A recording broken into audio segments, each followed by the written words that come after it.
Welcome to Caricomp Insider, where high-tech facial recognition meets real-world intelligence.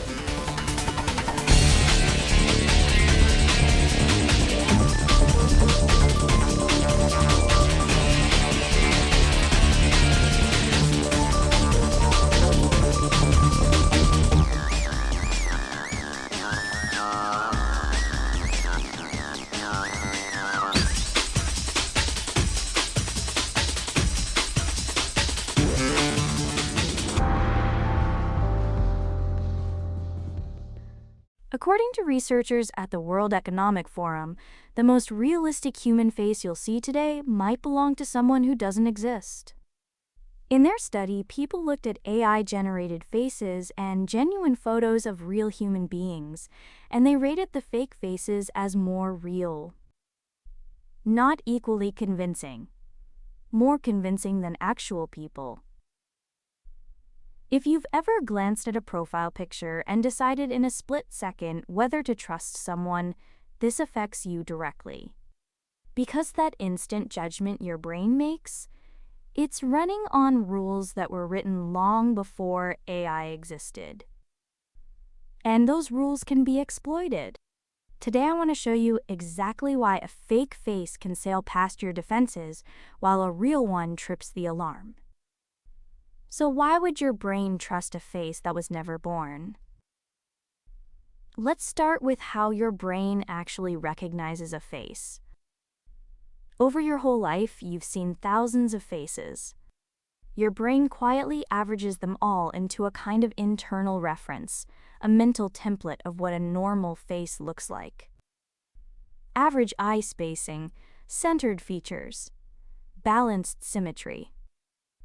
When a new face matches that template closely, your brain reads it as familiar and safe. Here's the trap. The AI systems that generate faces are built to produce exactly that average. They study millions of real faces and blend out the most common features. So a synthetic face isn't matching a real person. It's matching your mental template of every person at once. Your visual system feels that perfect typicality and labels it as real. There's a detail in the research that stopped me cold. The faces people rated as less attractive were also rated as more real. Why? Because a slightly plain, ordinary face feels more typical, and typical reads as genuine. Meanwhile, a real human with a distinctive mark or an unusual asymmetry feels less trustworthy, even though that quirk is the very proof they exist. The article uses a sharp comparison for this. Your brain treats face perception like a security guard checking an ID at the door. The guard asks one question: does this look like a proper ID? The guard does not ask, is this person actually real? That second question only comes up if you already suspect a forgery. A synthetic face matches the template of what a face should look like, so it clears the first gate without a second thought. Now, why do we fall for this so easily? For 200,000 years, every face you saw was a real one. A clear, well-lit, symmetrical face simply meant a healthy person photographed well. Photorealistic always equaled real. Your perception never got the memo that machines can now manufacture faces. So when you see smooth skin and perfect balance, your brain registers trustworthy, not generated. And the researchers found something that raises the stakes. People were more likely to believe information when it came from a face they thought was real. So the appearance of realness doesn't just fool your eyes. It makes you trust the message attached to that face.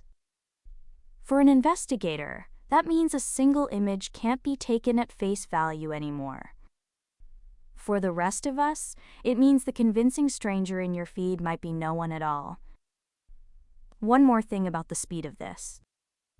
The number of deepfake images and videos online is doubling roughly every 6 months. 5 years ago, fakes looked pixelated and obvious. Today, a flawless face with no backstory probably won't make you blink.